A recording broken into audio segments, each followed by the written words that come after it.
The internet remains undefeated. I don't even know if I should share this with you. If you haven't seen, an increasing number of people have been celebrating the 1-year anniversary of Vanessa Hudgens accidentally setting US COVID-19 policy. It's a virus, I get it, like, I respect it, but at the same time, I'm like, even if everybody gets it, like, yeah, people are gonna die, which is terrible, but like, inevitable? Oh my God. Thank you for that top tier commentary, Thanos.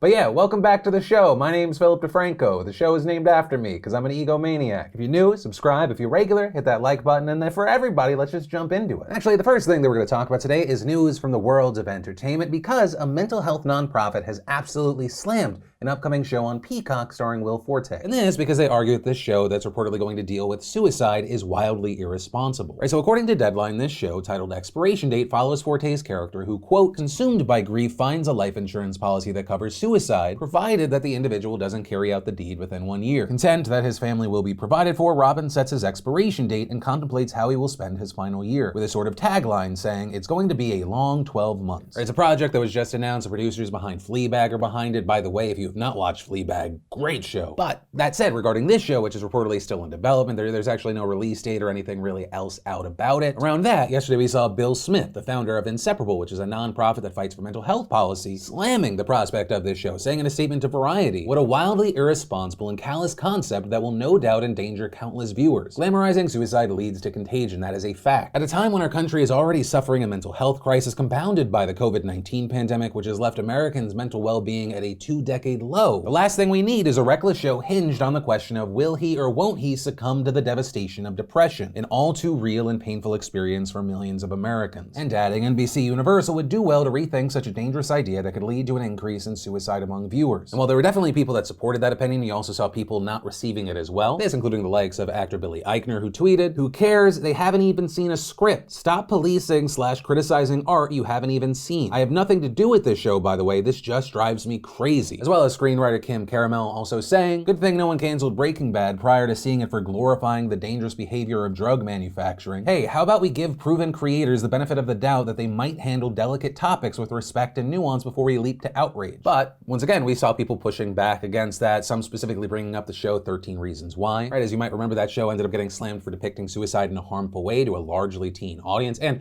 reports eventually found that in the month after the show's debut, there was a nearly 30% spike in teen suicides in America. And in fact, there was actually so much pushback, Netflix ended up removing a scene that showed a girl committing suicide from the show. And you know, as far as my opinion on this, I end up pretty much agreeing with Billy Eichner here. It feels like people are so prone to policing, criticizing, trying to kill something off before you even really know what it is. Right, for all we know, the full synopsis and arc of the show could be very depressed person thinks about hurting themselves. They give themselves a certain time period. During that time period, they end up living their life the way they should have been living their life, and they realize how beautiful it can be. I do agree that topics and issues like this need to be handled in a certain way, but we haven't even seen anything. You just have people projecting what they think the worst version of the show is based off of a one-line description. And understand, it could end up actually being all the things that you fear it could be, but we don't know. But that's the story, my opinion on it, and my opinion, surprising, especially because I just said I was an egomaniac. It's not the way that it is for everyone. So whether you agree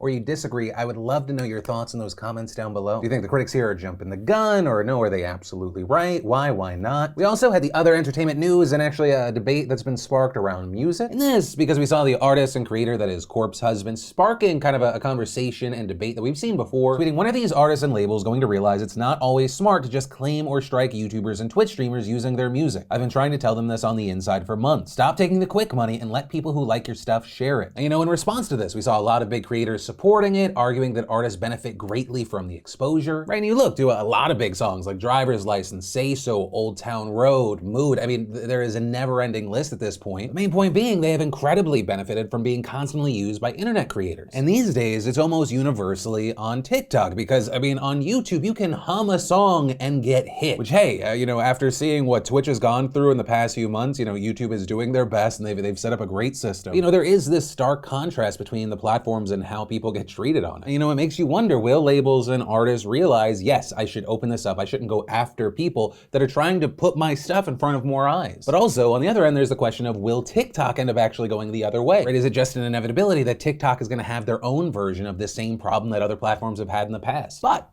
from that, let's take a second to pay some bills and thank the fantastic sponsor of today's show, NordVPN.com/Phil. Now, I've been a Nord customer for years, and if you still haven't checked them out, you're really missing out on the peace of mind that you can get by securing your personal data and internet activity. And NordVPN servers are ultra fast, so you don't have to sacrifice speed for security. Nord gives you both. What's more, one account lets you connect and secure up to 6 devices in any combination, so you can protect yourself and a loved one or two. They also have a strict no logs policy, meaning they don't track, collect, or share your private data like some of those other VPN providers. So protect your data and get the most out of your streaming services that have different licensing agreements across different regions of the world. Just go to NordVPN.com/Phil and get a huge discount on a 2-year plan. And when you use my code Phil, you'll get an additional month for free. And it's risk-free with Nord's 30-day money-back guarantee. So what are you waiting for? That's NordVPN.com/Phil, and be sure to use code Phil at checkout. Then let's definitely talk about Derek Chauvin's lawyer yesterday trying to get the court to delay his criminal trial in the death of George Floyd and actually entirely move the case out of Minneapolis. With the defense attorney here, Eric Nelson, arguing that the decision by the city of Minneapolis to grant Floyd's family a $27 million settlement could influence the jury and tarnish his client, saying that he was gravely concerned by the announcement and calling it incredibly prejudicial. As expected, we saw the prosecution push back against this argument, and ultimately we saw Judge Peter Cahill, who's overseeing the case, seeming to straddle both sides, saying that while he agreed that the settlement could affect the case and called the timing unfortunate, he also said there didn't seem to be any ill intent here. But also very notably, Cahill also said he would consider a postponement and agreed to re-interview the 7 jurors who have already been selected to see if they knew about the settlement. But as far as moving the trial to another city, as of right now, this seems highly unlikely. But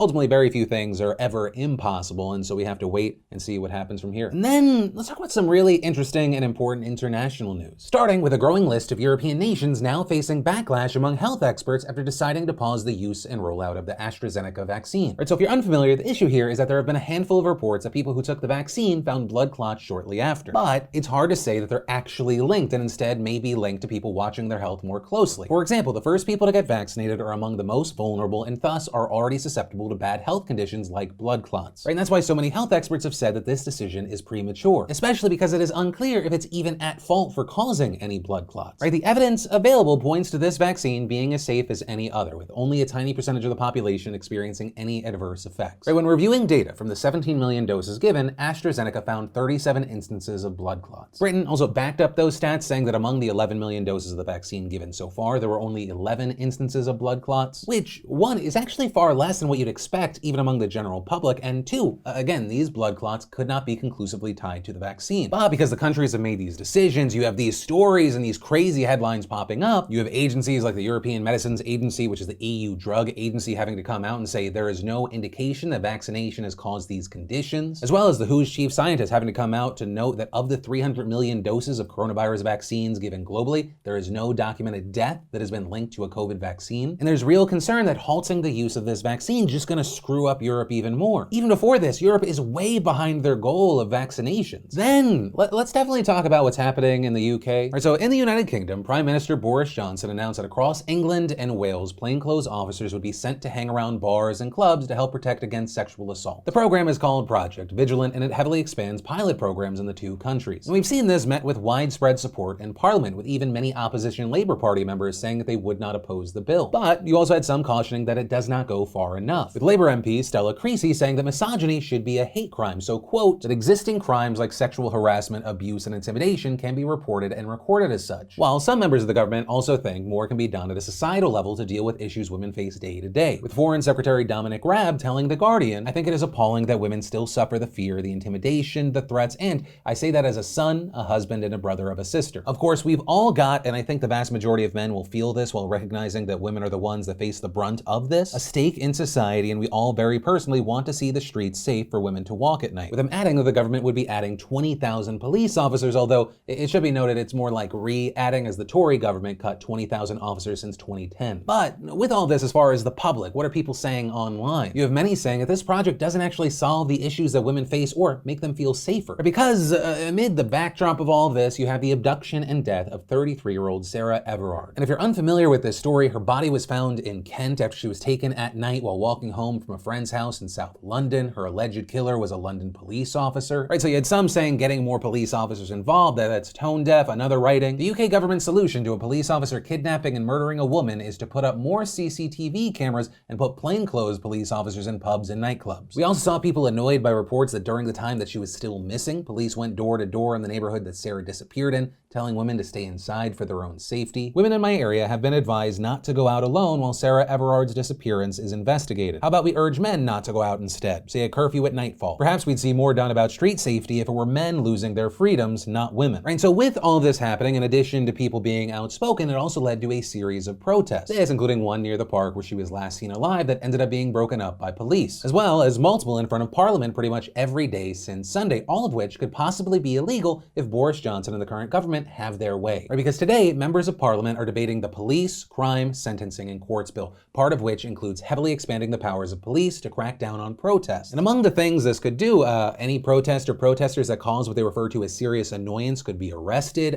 If you deface public monuments, it could land you in prison for 10 years. It also flatly bans any protest in front of Parliament, with the government seemingly defending these moves by saying the measures in the bill are not in any way impinging on the right to protest. They're simply focused on the use of some extremely disruptive tactics we've seen used in recent years. However, I mean, the timing of this thing, it's horrendous. The optics, horrible, right? All of this happening amid the backlash of how London's Metropolitan Police handled the protest of Everard's death, as well as how they handled a prior investigation involving the cop accused of killing Sarah, with people also calling for the city's police commissioner to resign. But as far as what all this might change, as far as what the government actually does, that remains to be seen. Right, we are seeing things like Labour MPs who were initially planning on abstaining from the vote, now widely moving to block it. But despite this and the opposition, the government has said that it has no plans to tone back the restrictions on protests it's proposed. And that is where I'm going to end today's show. Subscribe, like, all the good stuff. Love you, face. I'll see you tomorrow.